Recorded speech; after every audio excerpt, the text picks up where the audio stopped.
Hello, my name is Dr. William Hudson, and I'm the Illinois District Governor of NATS and this year's chair of our Central Region NATS Conference. Welcome to Dr. Jennifer Rodgers' session, A Voice in the Choir, Modernizing the Language and Practice of Vocal Pedagogy in the Choral Culture. Dr. Jennifer Rodgers is the Assistant Director of Choral Activities and an Assistant Professor of Teaching in the Voice and Choral area at Iowa State University. Her career as voice teacher/conductor has benefited her singers and her own constant learning and led to her dissertation research, which draws from both choral and solo study of the singing voice.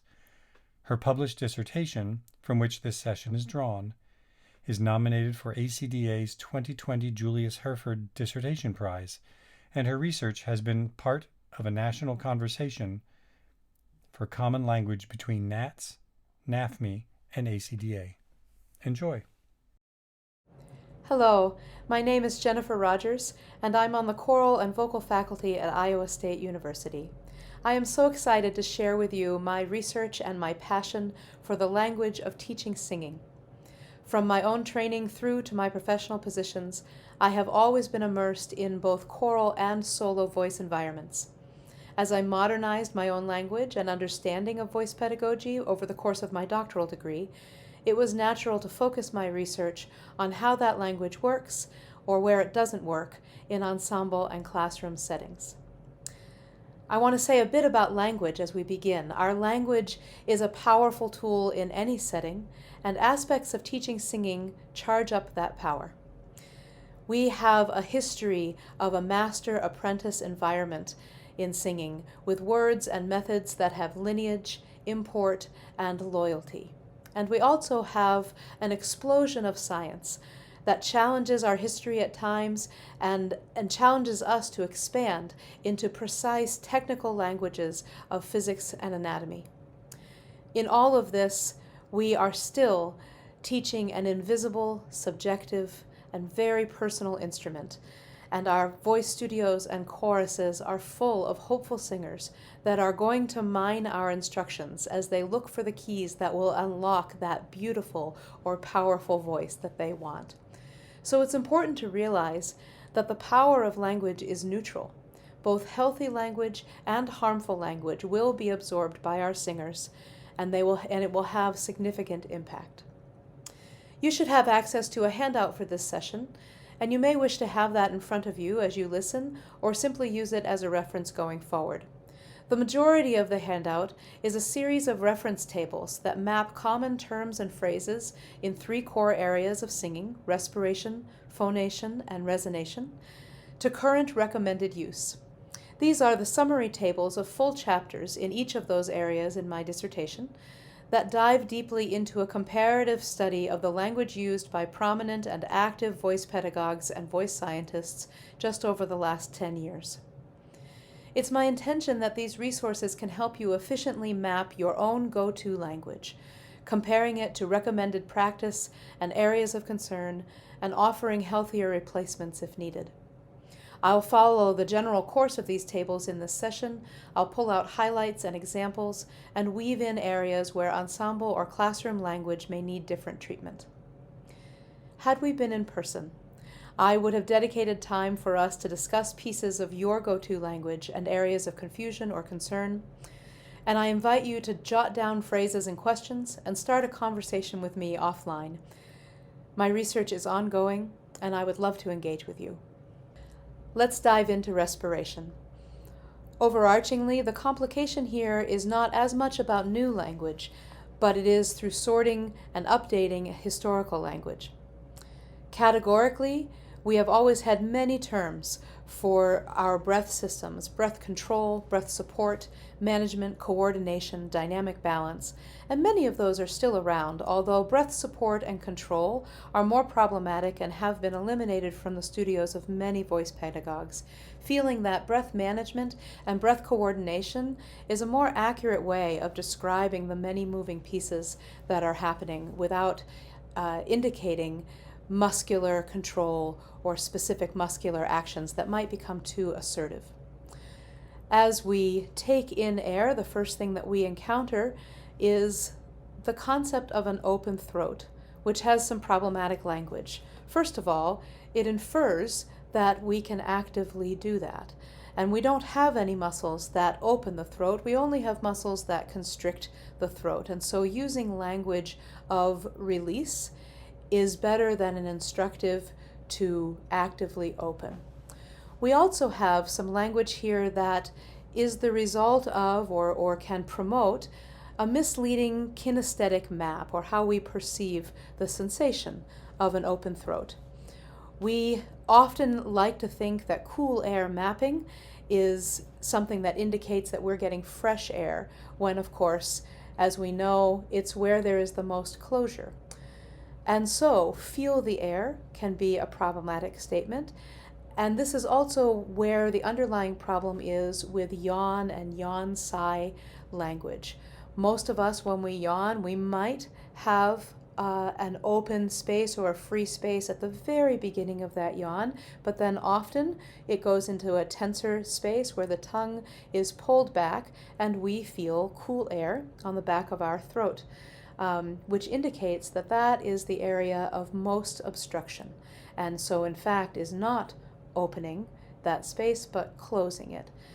Moving to the language of inhalation in general, this brings us to a cutting-edge area in research that's showing us just how individual our breath strategies and sensations are, depending on our body type, our gender, and our age. This is particularly in contrast to some of the historical schools of breathing that advocated for singular areas where we might feel the breath or concentrate on taking a breath, in and up, down and out, pear shapes or upside down, pear shape in, pear shape out. We really want to be sure to use a language of balance and release, something that incorporates multiple areas of breath, release in the abdominals, and use or expansion or buoyantly maintaining the thoracic and ribcage area. And then we want to go further and say that individual results may vary. A great way to do this in the chorus is to have them show you where and how they feel the breath. Have them take a silent inhalation, one that feels satisfying. It may be a correct breath, or it may be an over breath that they feel is a singer's breath. But if all of them are showing you with their hands where they think of that, you will be able to diagnose some tensions or erroneous understandings there. We also want to avoid language of keep or hold. If we're talking about keeping the ribcage expanded or holding any sense of breath anywhere in your body, and use words that are dynamic and full of motion, buoyancy, maintaining, renewing, that kind of language. We also have another choral tradition that complicates here, and that is the feeling of tanking up or the big breath. And in many choral scores, you'll find BB for big breath, and you'll find NB for no breath. This really encourages an additional amount of tension and the feeling that the singer has to make it through a phrase that is not reasonable for an individual. And all it results in is a release of excess air and a gaining of tension in the breath and in the sound. You also have the possibility of promoting erroneous body mapping with your own gestures and nonverbal language, and this takes us to diaphragmatic language, which I'm not going to say a lot about here. We have refuted diaphragmatic language so many times in our profession, but I do find it fascinating to investigate from a language lens why it has become so legendary, and that is the status for it. It is epic, and it is epic, and this is key, beyond the study of voice. It started by being connected to virtuosic singers and as a piece of specialized knowledge that not everybody was using, and it's about a coveted action, the action of having a beautiful voice, and that sing from the diaphragm language made its way out. It's in the language of mindfulness and yoga practices, and these are all things that people are looking for those secrets to success. So we need to recognize that it may be too late to rein that in outside of our studios and our academic settings. And while we would like it to be gone, it is not gone. And we need to continually address that. And particularly in our mapping of our nonverbal and our verbal language. In young choruses, oftentimes we overgeneralize the gesture of wanting them to take a low or released breath, and instead of saying those words or showing them or pointing to where your rib cage is and where breath is entering in, and wanting them to not take a clavicular or shallow breath, we almost instinctively can put our hands too low, can put our hands down on the abdomen, and because we know that what we are talking about, we forget to clarify that this is not actually where air is going. So I urge us to keep fighting this fight with our words, and recognize that our language and our healthy remapping of diaphragmatic language, both verbally and non-verbally, is needed, especially in the larger field outside of our academic and educational settings. And that can take us to the language of imagery. It's also been well addressed in our field, and it's very prevalent in breath instruction. Sing to your toes, fill up the entire body with air, fill the lungs from the bottom up. And we have great reasons why we want someone to feel presence and balance and groundedness in their breath, but again, we sometimes forget to clarify that we are using an image and not an anatomical reality. So I want to offer to you a term that I hope that you have heard but does not seem to have made it into the common lexicon or many of our published sources quite yet, and that is anatomically informed imagery, which is exactly as it sounds. It is imagery that does not contradict or confuse anatomical reality, and that's a great lens to look at your imagery language and metaphorical language with. And finally, another very simple counter for imagery confusion and metaphor is simply being clear when you are using it, because there are very good uses for it. So separating fact from an image and saying, we are just going to do a little imagining here. Deirdre Michael writes an article about the value of the word pretend. And so saying, instead of saying to your singer, would you be a giant kelp in the ocean? She says, we need to remember to say, would you pretend to be a giant kelp in the ocean? And then being clear to map out what the qualities of that kelp are, how they hook into your actual anatomical reality, and then why that might become an understood, shared understanding of a metaphor that is useful but can be mapped back, so that the student is not left going out saying, I have to sing like a kelp, and I don't know what that means. So let's move on to the language of exhalation. And here we're going to stumble across a term that is widely debated, the term of apagio. It is trending back into use. It's been around for a very long time, but there are also very prominent pedagogues who believe that it is a term that has been too confused and too vague to use. And I found that there is some good reasons for why that confusion is in place. First of all, we can agree that the origin of the word appoggiare is to lean, and everybody that uses the word has a sense of muscles leaning and forces that are in balance and have a sense of lean to them. We also all agree that we are talking about muscular antagonism of some sort. It's the where and the when that actually have specifically opposite, contradicting messages out there. Some pedagogues use appogio primarily talking about inhalation and the balance and the lean between muscles of the thorax and muscles of the abdomen, or they'll talk about points of appogio at the sternum or at the abdomen. And many talk about it in this phase of exhalation, where it is a antagonism, and sometimes we'll use a word friendly or gentle antagonism to avoid that too stiff muscular response. Antagonism between the muscles of inhalation and the muscles of exhalation, and that are keeping that balance there and slowing the passage of air out of our bodies. So it seems the industry seems to agree that appagio is a preferred term. It's a term that a lot of people like, but also that you really, if you're going to use it, you want to give it some context, and you want to use your context, your meaning of that word consistently. The same is true, and appagio is an integrated part of support language.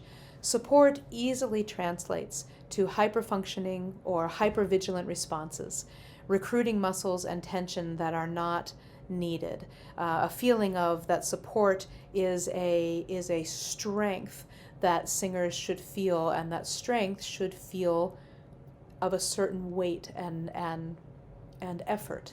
And that can be very, very easily confused. So linguistically, we want to be careful about support language, and we also want to reduce more and less language. Use more support. It can be widely misinterpreted in the mind of an individual in a solo voice studio, and then that effect is magnified in the choral voice environment.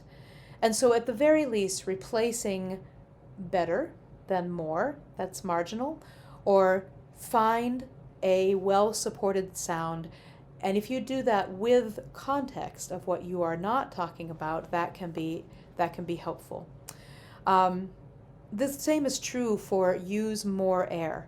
If you don't know how that is translating in your singer's mind, particularly in a group setting, you will get different actions, and you will also encourage those who may be singing with a good balance of air and support to now add tension and overproduce.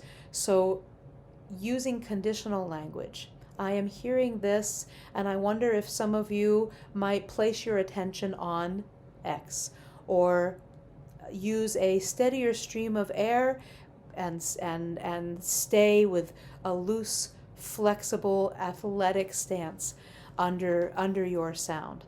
We will get to athletic language as we go along.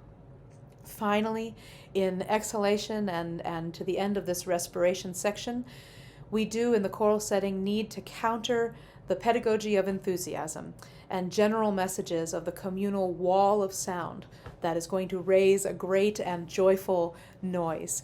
And so we have been conditioned either by gesture or by just wanting to contribute to a rally of sound that we need to tank up on the inhalation and we need to let fly on the exhalation, and a sense of a more measured exhalation, whether that is the suspension and checking action, or if it is just simply that counterbalancing that slows down the air as we begin to phonate, may feel too sobering for enthusiastic singing, and we have to contextualize that for our choral singers and help them realize the resonance, the flexibility, the bloom, and the shape of singing, the taste of their singing, which I know is not official phrase, but one that I personally love, that can replace the power of just sheer air out of their bodies. It's an area that's specific to choral singing and may need to be addressed there at times when it would not be addressed in the solo voice studio at all. Moving on into the language of phonation. Here the big shift into what is new from voice science and technology more than what we have brought over from historical language. The vocabulary of pharyngeal and laryngeal language has exploded, and we are actively using it in applied settings, when not 20 years ago, for many of us, it used to be limited to the voice pedagogy classroom. It feels to many that there is a steep learning curve to acquire and understand this new technical language, and oftentimes the acquiring of that language is through the immersive processes that we put ourselves in to understand it. And for that reason, we won't go too deeply into that technical language now, but I'd like to offer some bridges that have been helpful to me. First of all, this systematic language that pairs with physics language of how the different systems of our voice hook together can be really clear for singers. So the breath as the actuator or the power source of the vocal instrument, coming up to the larynx as the vibrator or the oscillator of that air, of that power source, and the place where the sound signal originates, and then moving as we go into resonance to the vocal tract as the filter or the resonator or the amplifier of that signal. That gives us a lot of latitude for how to make sense of the connections between these systems and how to talk about the shape of the vocal tract, the way that sound gets filtered or developed in it, and it neutralizes that language and lets us talk sometimes more freely. So as we go to phonation, and we talk about that sound signal that's produced at the level of the vocal folds, it can be understood as a rich set of source material that will be developed. And that signal can be clean or noisy, efficient or inefficient. And you can actually have singers move between different kinds of noise in the breath, or in the sound, breathy and aspirate sounds to pressed sounds or glottal sounds, and feel that spectrum for themselves. Staying with overall categorical language, I first want to note our change from vocal cords to vocal folds. It's a small change, but it really is evocative and helps, again, give us more latitude to talk about what is happening at the level of the vocal folds. The construction of them, the layers of them, are much more evoked by a vocal fold, and also all of the ways in which those folds might come together on thick or thin edges has more variation to it than vocal cords, which also have a muscular or a tendon kind of a feel to them. And then an encouragement for simply normalizing and using this language. Of course, staying with language that you are comfortable with and acquiring, but not avoiding language of talking about this laryngeal mechanism, that it can move into different positions, and of course you need to give that a little bit of context. Our language in onset and offset and phonation modes has largely not changed. We still have the spectrum of breathy or aspirate to hard or pressed, with balanced in the middle. But I will offer that many pedagogues are suggesting that the terms coordinated or simultaneous in that balanced middle state are also highly evocative for what is happening as closure and air coordinates to produce a well-balanced sound. I'm going to talk about intensity, which is a term for dynamics that is suggested to help align the different languages that we have for loudness, dynamic, intensity in singing science and medical fields. But I do this particularly for the choral complication of intensity. We need to understand the relationship between breath pressure and vocal fold closure when we're asking for more or less volume. Sustained, soft singing is frequently called for in choral settings, and choral singers will often shut down their airflow and increase tension as they fear sticking out of the ensemble. We don't have enough research and we don't have enough instructional language in this area, and too often conductors simply try to tamp down the overall sound using gestures that put a palm up to singers or press down on the sound, and that directly translates to the muscular action that a singer might take to sing softly and particularly for long periods of time. Of course, included in the language of phonation is language of vibrato, and the language and practice of vibrato between choral and solo voice professionals has long been an area of concern and debate. While I do think that we need to reset this conversation, I also think that our language needs to be very clear here. We need to debunk the concept of non-vibrato, and we need to counter straight tone languages. And that is being done in many areas and widely in academic circles. But we need to promote language that actively counters some of these historical stances and misunderstandings and unhealthy practices. So first of all, clearly saying to singers in solo and choral settings that there is no such reality as non-vibrato singing. Beyond the stage of pubescence, and particularly in boys, there is all of our core sounds are based and are considered vibrant because they are a vibrating sound signal. So even though straight tone is language that is used in other styles, in the contemporary style of musical theater, it, because of its history in those settings and in the choral setting, needs to be clarified that that is not actually what is happening. In place of non-vibrato language, we can talk about spectrums of desirable and perceivable vibrato, and those terms, desired or undesired vibrato, perceptive vibrato that you can perceive in the voice, or imperceptible vibrato, changes the basis of that conversation.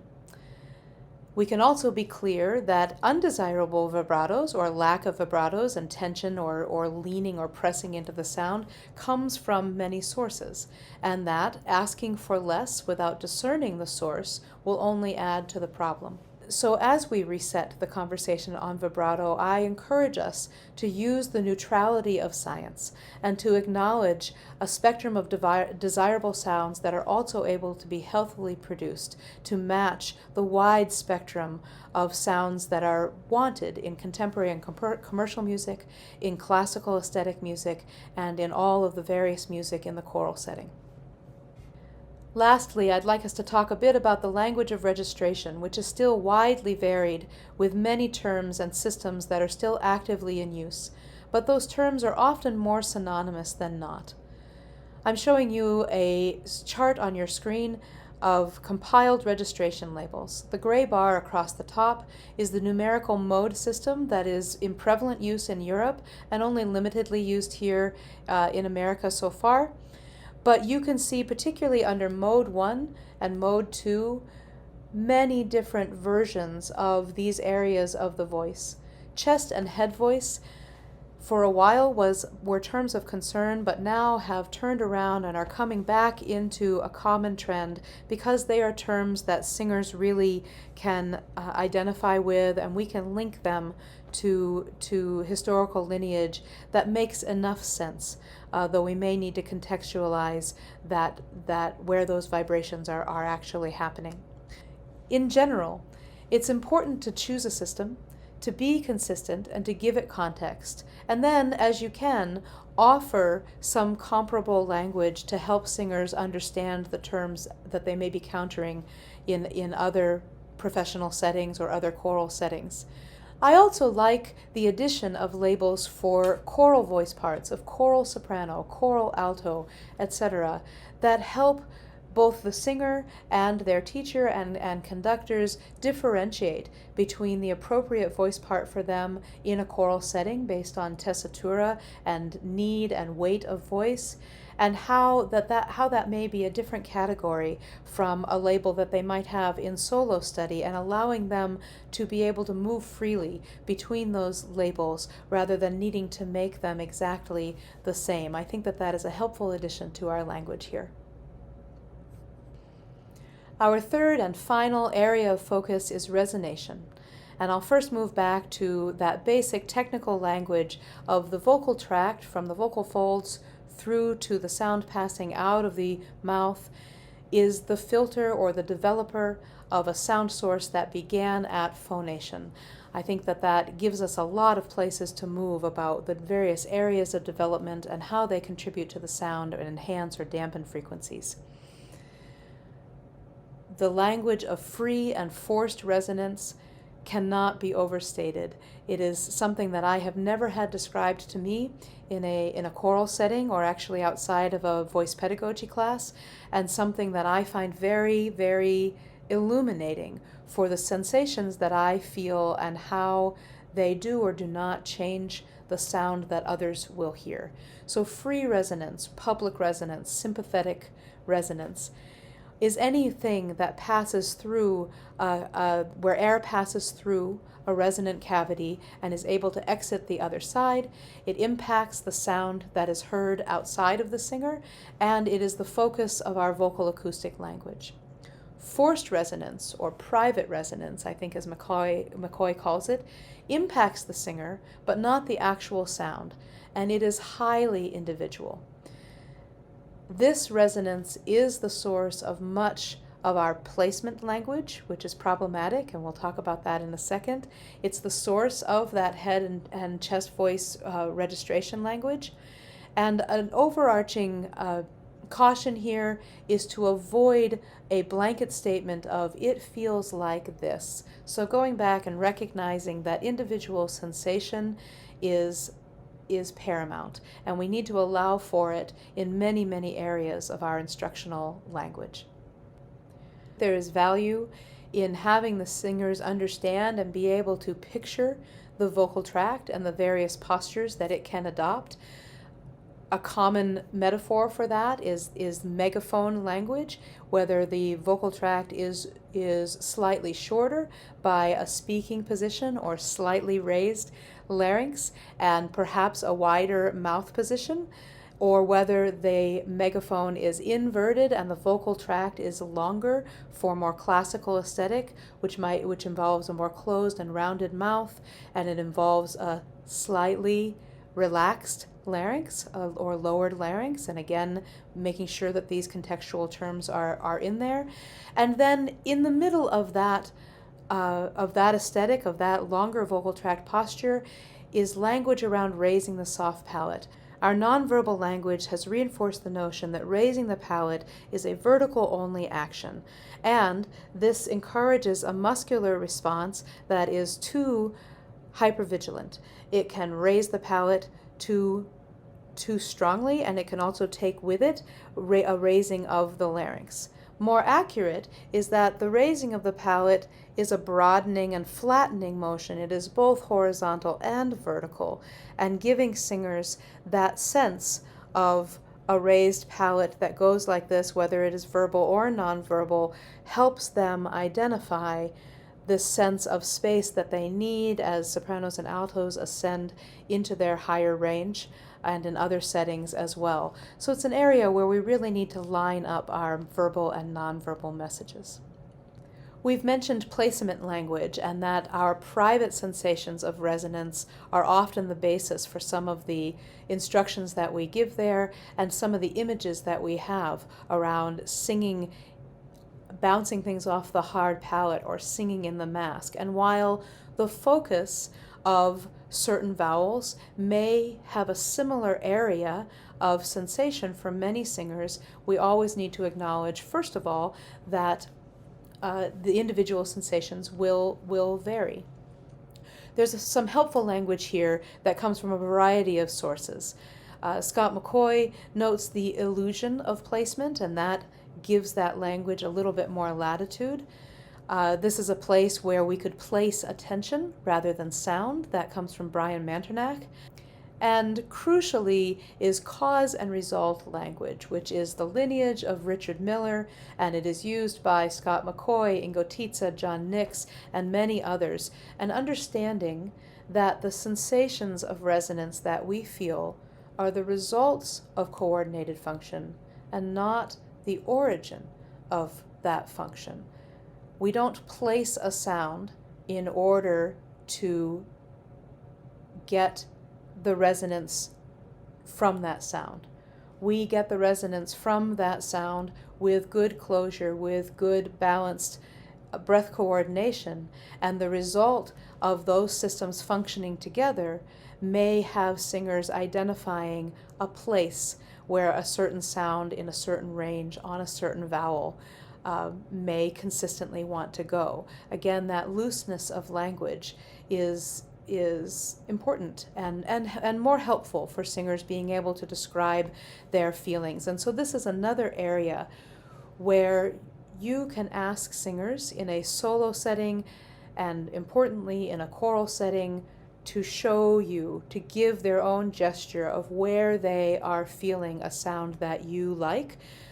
It could be a bright sound, a forward sound. We'll get to that next in timbre and color language. It could be something that has more focus or clarity.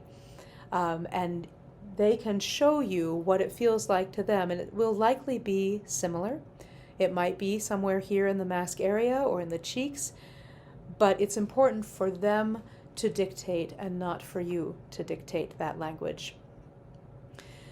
That does move us right into very vague and popular and attractive language of tone, timbre, and color.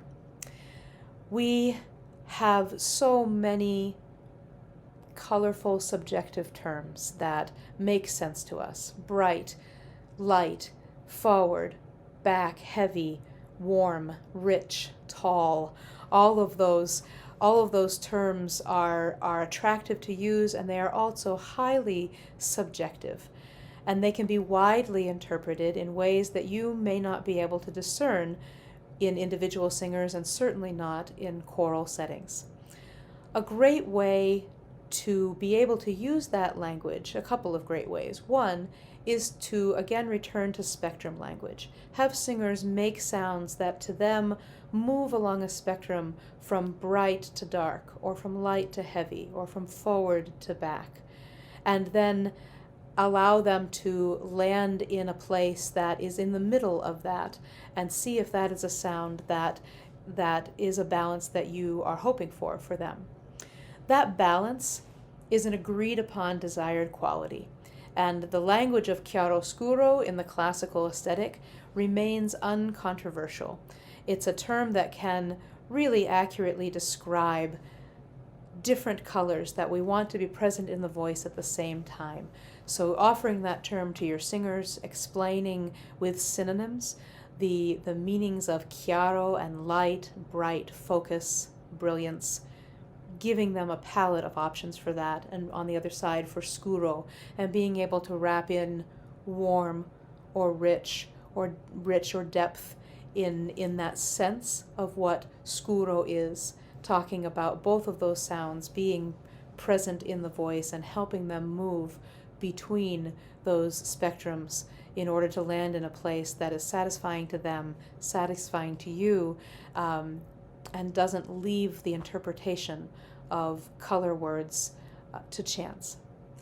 Another great guideline for these words is to continually ask yourself, what do I mean by warm? What do I mean by tall? What is the result that I am hoping for? And can I be more specific? Or in a choral setting, it might be interesting to survey your singers for what they think you mean by a given word, and that will really inform how you talk with them about the specific anatomically informed result that you wanted. It's not to say that you can't use color and timbre language with them, but you do want to have a shared understanding. You want to be as specific as possible, and you want to continually check that understanding with yourself and with your singers. Finally, I'd just like to highlight a few bits of language around vowels. A lot of vowel language can take us right into formants and vocal acoustics, and we won't do that in this session. But I do want to talk about some common practices, particularly in the choral setting, where we are assuming a shared language and culture when we talk about vowels and pure vowels and matching vowels. When we say, would you sing ah as in father, we're not only assuming a common language, we're even assuming a common dialect and may not be clear. So using phonetic language or allowing singers to explore ah versus aw versus uh and finding an agreed upon ah vowel, that is the vowel you're looking for, is better than comparative language to words that are specific to the way that you say them. I also want to talk a little bit about pure vowels. This is a messy term that can mean only singing the first vowel of a diphthong. It can mean only sticking to a few of the cardinal vowels and not having vowels that lie in between them. And it also can be, in the choral setting, trying to force singers to stick to one vowel no matter what range they are singing in. Of course, we wouldn't do this in the solo setting, and we would talk about vowel modification or relating vowels into different natural spaces that they need to go along a spectrum of our range. In the choral setting, we have the complication that we have simultaneous ranges going on at the exact same time. So any instruction that you give to a mixed choir or any multi-part choir about the vowel that will be the healthiest or the most appropriate on that word at that time in the music is likely to only be accurate for one section of the group. And so using pure vowels or asking singers to match vowels or even to match mouth shape is language that we really want to actively counter. Some language that we can put in place is either to separate out resonant vowels by section, let singers experience that the sopranos might be on an ah, the basses might be on an ah, and your altos and tenors may be on more closed vowels. Have them sing that all at the same time.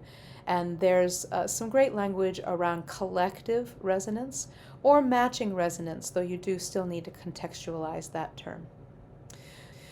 So overall here, as we've gone through these three areas, there are some rules of thumb that really pop out and that will continue as we talk about choral takeaways and overarching guidelines, but I'll pull out just a few of them here. One, continually ask yourself what you mean by a term. Check your understanding. 2, avoid do this muscular action language or saying it feels like this. When you describe an action or a feeling that you have as fact and don't allow for another sensation, singers will try to do exactly that action and try to intuit that what you feel is what they will feel. Far better to say, what does this feel like? Or when you're talking about muscular actions, offering singers a context of the areas that are involved and some looseness of language rather than inferring a singular action or a strengthening action. And 3, related to all of these things, is to constantly think about individuality and how you can both encourage and how you can discern how individual voices are experiencing the sounds that you are asking them to make. Allow them to explore those along a spectrum. Allow them to describe and show them to you, sometimes verbally, but oftentimes with gesture and getting them involved in the mapping of their body in a way that maps to the sound that you are asking of them. The second part of your handout is twofold. It first gives you a list of takeaways that are largely things that we have covered already as we went through the areas of respiration, phonation, and resonation, but now with very specific examples of how you can individualize language. The last section of your handout and our last section for this session is a few areas of what I'd like to call linguistic playgrounds. These are overall concepts that can set the environment that your language is going to enter and help you and your singers move around and play with language in a way that can be helpful and more exploratory, more allowing than singular systems or singular actions. The first of these is athletic language. The vocal athlete is becoming a standard term in modern voice pedagogy, and it's extremely helpful.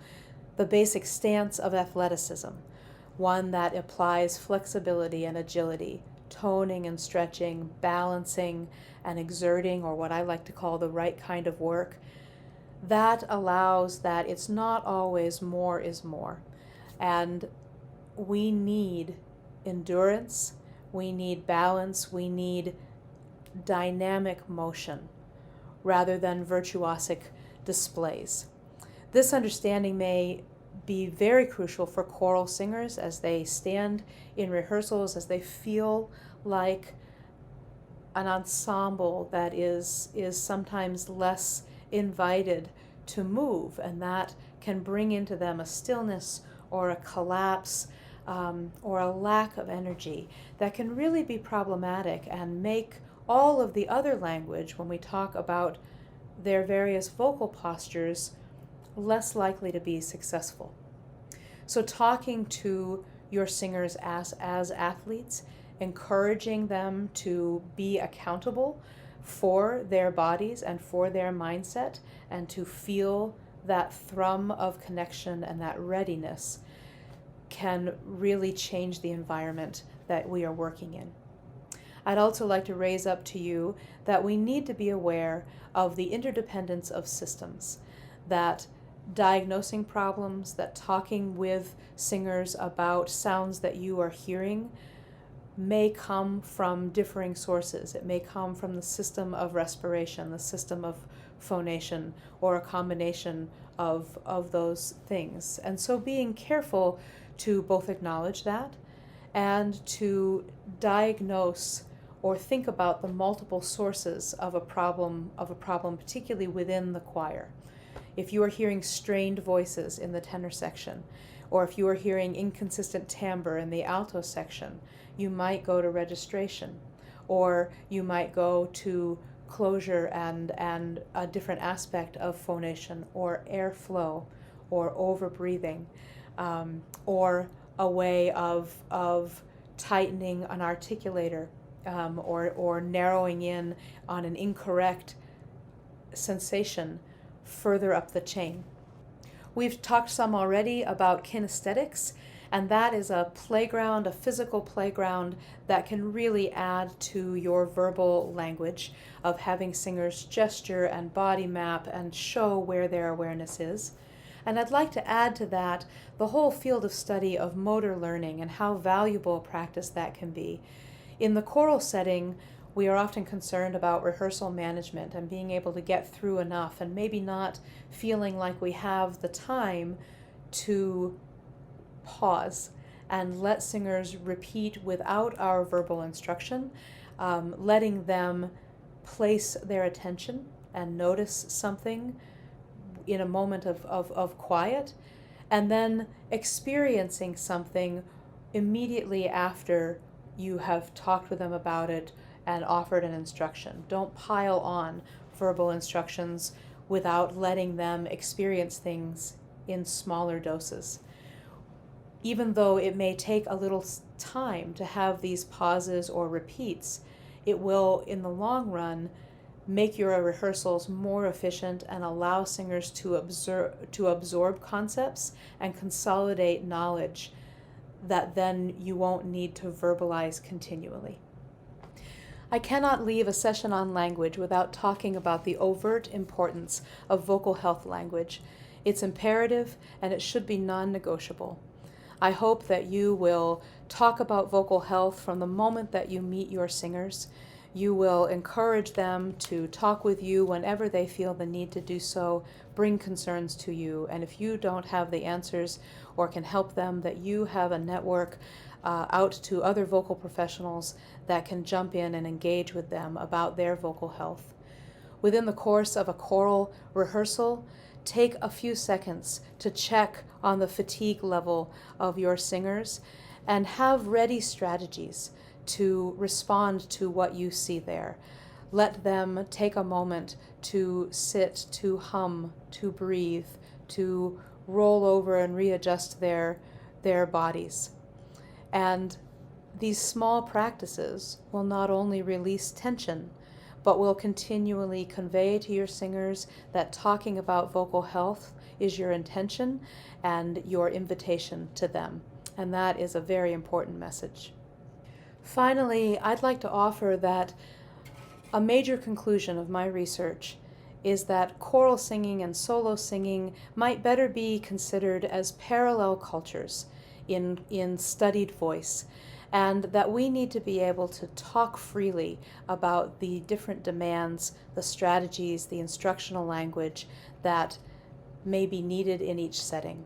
There's research to be done on choral singing demands that we don't have good language for yet, and that research and dialogue should be done in partnership with voice scientists and voice pedagogues.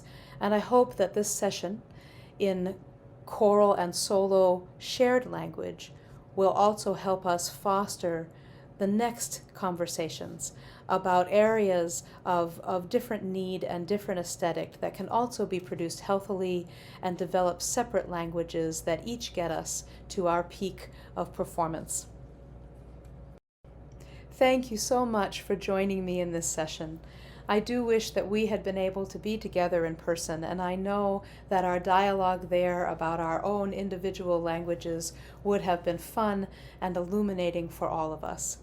I would love to invite you to engage with me. You'll find my email and my phone number on the handout and here on the bottom of the screen.